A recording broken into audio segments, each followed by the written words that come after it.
Didn't you just love that last scene? The boys were all able to safely leave said volcanic island and proceed to their next aquatic adventure. They were soon assigned submarine training deep below the surface of the turbulent sea.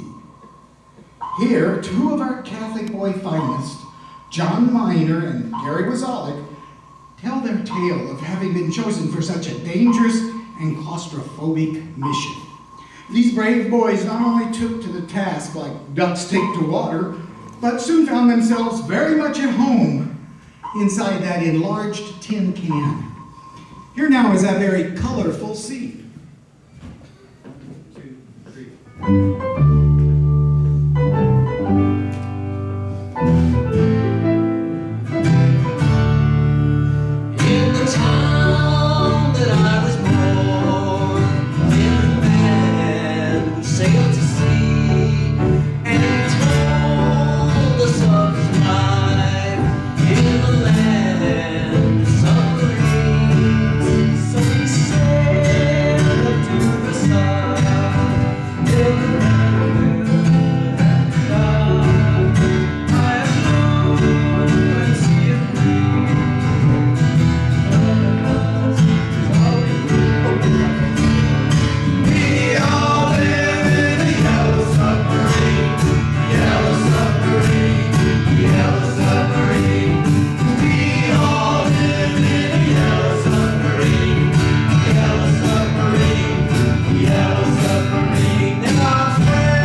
Having successfully completed the submarine training program, our boys were feeling rather proud and sure of themselves.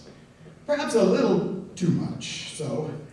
For they found that as they were romping around the sea in their tiny yellow submarine, an immense fog, accompanied by a terrific typhoon, had engulfed their ship. When the fog and storm lifted, they found themselves inexplicably somewhere on the Sea of Galilee. Hard to believe, I know.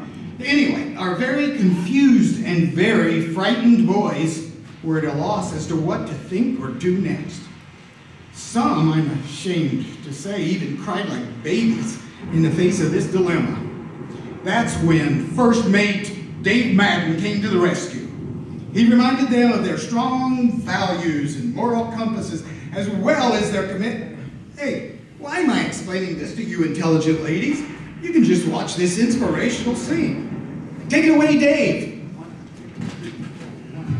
Put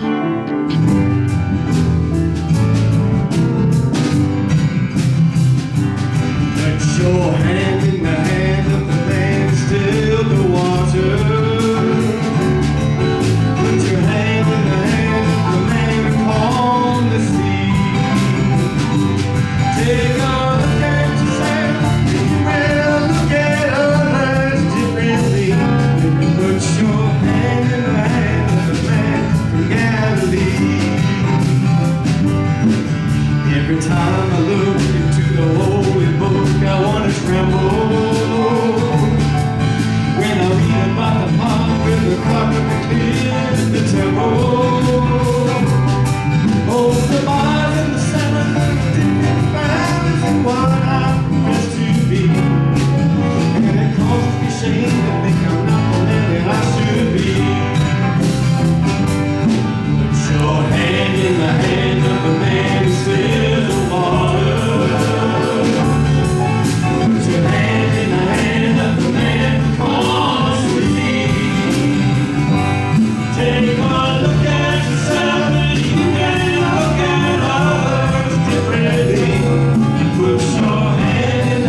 hand in the hand of the man from Galilee.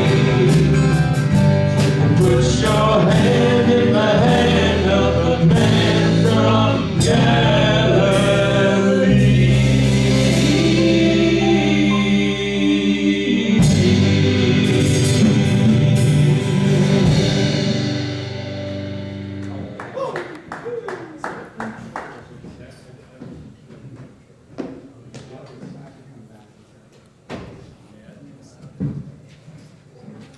Well, ladies, after that very inspirational scene, I hate to be the bearer of bad news. But unfortunately, one of our finest He-Man sailors, Joe Yoakim, who was blurry-eyed from lack of sleep, somehow mistakenly drank a half bottle of cooking sherry instead of his usual bedtime cherry-flavored NyQuil. And sadly, it now begs the age-old question: what shall we do with a drunken sailor? To their credit, our ever-resourceful boys came up with some rather original ideas.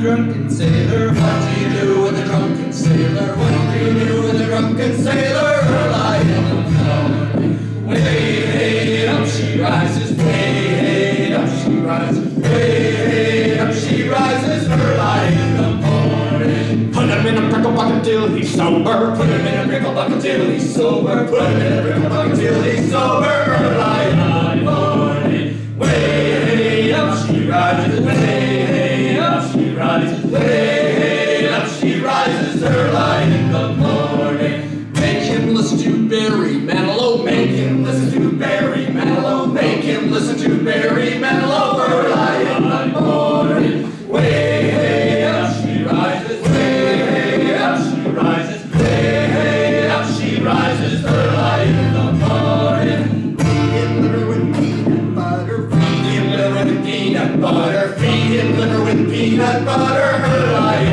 the morning. Way up she rises, way up she rises, way up she rises early in the morning. Put him in the sea with his pants on backwards, put him in the sea with his pants on backwards, put him in the sea with his pants on backwards early in the morning. Way up she rises, way up she rises, way up she rises early in the morning. Off to confession with Father Tony, off to confession with his father Tony, off to confession with his father Tony early in the morning. Way up she rises, way up she rises, way up she rises early in the morning. That's what you do with a drunken sailor. That's what you do with a drunken sailor. That's what you do with a drunken sailor early in the morning. Way up she rises, way up she rises, way up she rises early in the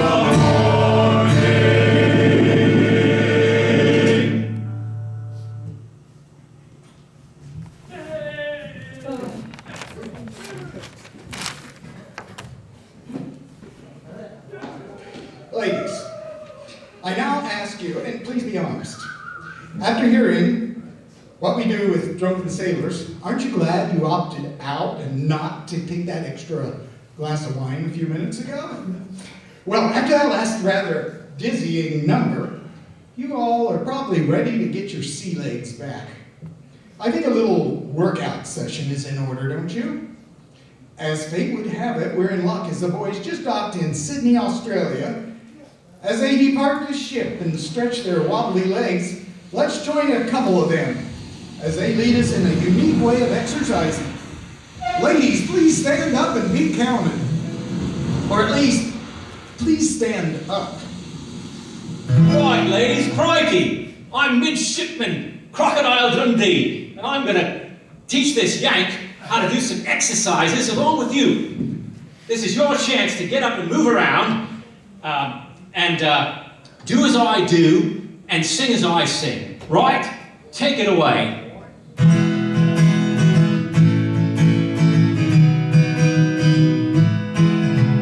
Tie me kangaroo down, sport.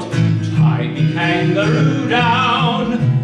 Tie me kangaroo down, sport. Tie me kangaroo down. Bend your knees as you please, Louise. Bend your knees as you please. Bend your knees as you please, Louise. Bend your knees as you please. Wave your hands in the air, Claire. Wave your hands in the air.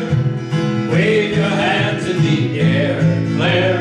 Wave your hands in the air.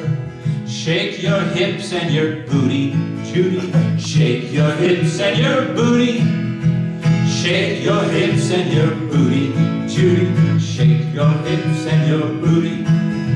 Stretch a piece of spaghetti, Betty. Stretch a piece of spaghetti. Stretch a piece of spaghetti, Betty. Stretch a piece of spaghetti.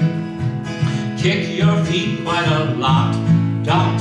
Kick your feet quite a lot. Kick your feet quite a lot, Dot. Kick your feet quite a lot. Tie me kangaroo down, sport. Tie me kangaroo down. Tie me kangaroo down, sport. Tie me kangaroo down. Give yourselves a hand. Give yourselves a hand, ladies.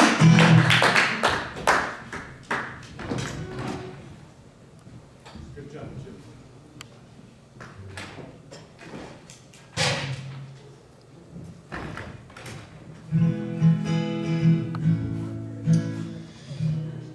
Thanks. Well, ladies, shore leave was over all too fast for our boys. They were all too soon back at sea. The long, hard, lonely hours and days began to weigh on our boys' spirits. The initial excitement of being a sailor in the Navy had long since worn off, and regret soon crept in as the boys became homesick for their loved ones, including, of course, all of you lovely ladies. Here now, the Bosley brothers and friends present a not-so-inviting picture of the experiences aboard their ship, the USS Sloop John B.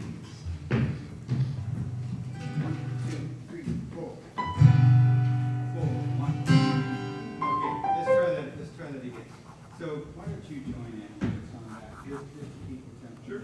Sure. 1, 2, 3, 4. I'm on the sloop John B.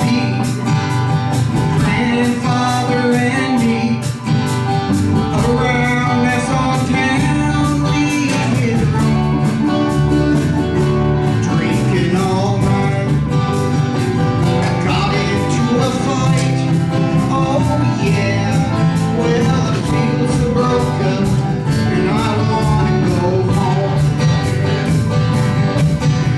So wake up and John B, wake up and John B, stay out of the mainsail, stay out of the mainsail, so the captain ashore, let me go home, let me go home, I wanna go home, yeah, well, it feels so broken, I wanna go home. The first mate, he got drunk, broke in the captain's trunk,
After that last rather depressing view of the sea, our heroic boys were once again in need of a mission to get enthused over. Luckily, that very mission was soon to come. In this scene, a couple of our heroes are assigned scuba diving training.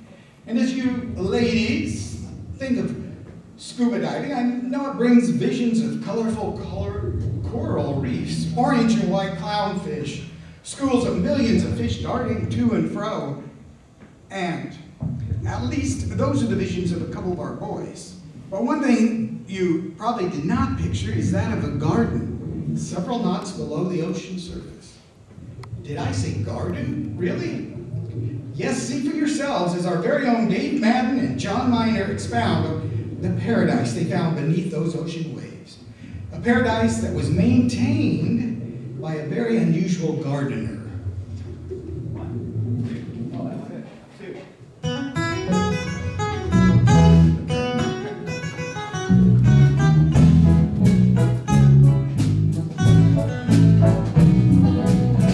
I'd like to be under the sea in our octopus's garden in the shade. He'd let us in, knows where we've been in his octopus's garden in the shade.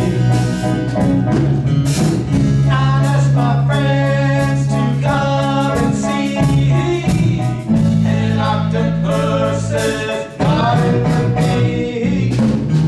I'd like to be under the sea in an octopus's garden in the shade. We would be warm in the storm, and I'd fly away the waves, resting our heads on the seabed in an octopus's garden near a cave. We would be so happy, you and me, no one there to tell us what to do. I'd like to be under the sea in an octopus's garden in the shade.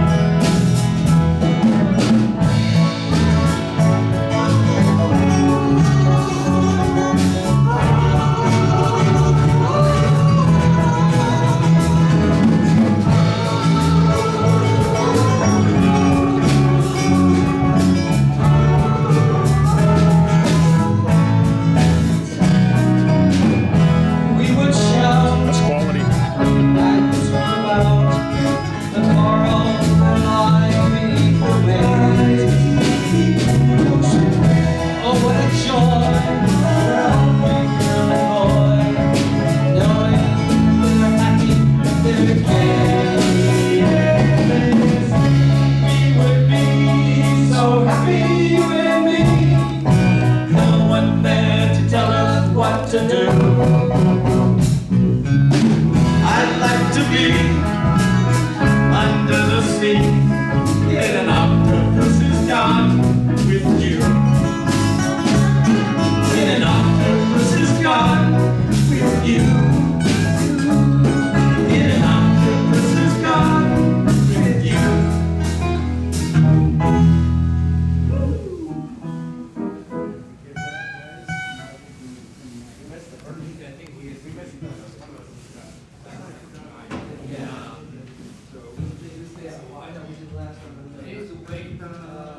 Ladies, before we continue tonight's extravaganza, I have an important message to pass along from the Catholic boys.